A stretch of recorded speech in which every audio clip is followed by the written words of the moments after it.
நம்ம தலையில இருக்கிற பேனு எங்க இருந்து வருது தெரியுமா? அப்புறம் அது நம்ம தலையில எதை தின்னுட்டு வாழுதுன்னு நீங்க நினைக்கிறீங்க? முதல்ல பேனு அப்படின்னா என்ன, ஈரு அப்படின்னா என்ன? இதுக்கான பதில் உங்களை ரொம்பவே ஆச்சரியப்படுத்தும். பேனு எங்க இருந்து வந்துச்சு அப்படிங்கறத பாக்குறதுக்கு முன்னாடி அது எப்படி இருக்கும் அப்படிங்கறத முதல்ல பார்ப்போம். இந்த பேனு அப்படிங்கிறது 6 கால் உடைய ஒரு ஒட்டுண்ணி பூச்சி. பேனுக்கு ரெக்கை எல்லாம் கிடையாது, அதனால அதால பறக்க முடியாது. அதே சமயத்துல குதிக்கவும் முடியாது. அப்புறம் என்னதான் பண்ண முடியும் அப்படின்னு கேட்டீங்கன்னா, அதோட அந்த 6 காலால நம்முடைய முடிய புடிச்சுக்கிட்டு ஊர்ந்து நகரும், அவ்வளவுதான். அதுவும் எவ்வளவு வேகத்துல அப்படின்னு பாத்தீங்கன்னா, ஒரு நிமிஷத்துக்கு அதிகபட்சமா 30 சென்டிமீட்டர் வரைக்கும் தான் நகருமா. அதனால இது எப்படி பரவுது அப்படின்னா, ஒருத்தரோட தலை இன்னொருத்தரோட தலையோட உரசும் போது பரவும். அதே போல ஒருத்தர் பயன்படுத்தின சீப்பை அதுல பேன் இருந்து இன்னொருத்தர் யூஸ் பண்ணும் போது பரவும். அப்புறம் ஒருத்தர் யூஸ் பண்ண தலகாணி இன்னொருத்தர் யூஸ் பண்ணும் போது பரவும். இந்த மாதிரி பல வழிகள்ல பரவும். இதோட சைஸ பாத்தீங்கன்னா, இது ஒரு எள்ளு விதையோட அளவுல தான் இருக்குமா. அதாவது 2 இருந்து 3 மில்லிமீட்டர் அளவு தான் இருக்குமா. இது தன்னுடைய 6 காலால நம்மோட முடிய கெட்டியா புடிச்சுக்கிறதுனால தான் நம்ம சீப்பை வச்சு சீவனாலும் இது அவ்வளவு ஈஸியா கீழே விழுகிறது இல்ல. சரி,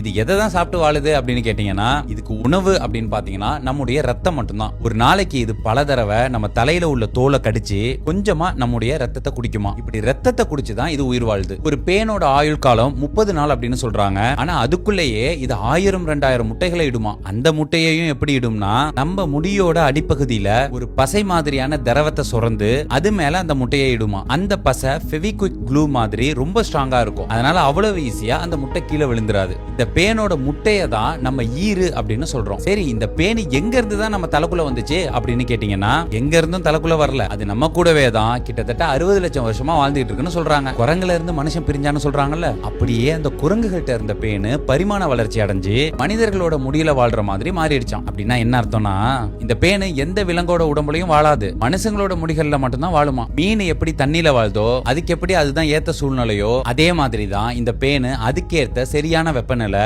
ரத்தம் கிடைக்கிற இடமா பார்த்து நம்ம தலையை சூஸ் பண்ணி ஆயிரக்கணக்கான வருஷமா வாழ்ந்துகிட்டு இருக்கு. நம்ம தலையை விட்டு இது வெளியே வந்துருச்சுன்னா 24 மணி நேரத்துல இருந்து 48 மணி நேரத்துக்குள்ள செத்துருமா. உயிர் வாழ முடியாதான் அதால.